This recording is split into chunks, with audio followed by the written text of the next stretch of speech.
My name is Elvis Xhaferi. I'm an orthopedic surgeon specializing in total joint replacement.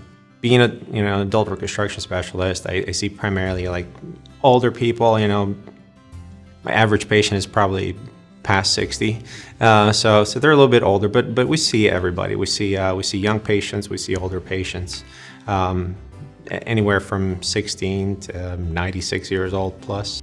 Most patients tend to do very well with joint replacements. It's probably one of the best surgeries that we have, especially hip replacements. Patients do very well to the point that sometimes they forget that they've had a hip replacement, which is great. But it's a great sense of satisfaction and pride to be able to do that and provide that kind of care for patients and be able to get them back into their activity level and kind of give them at least a portion of their life back. In any situation, I try to think of it this way: well, what would I do if this was my family member? That's my philosophy.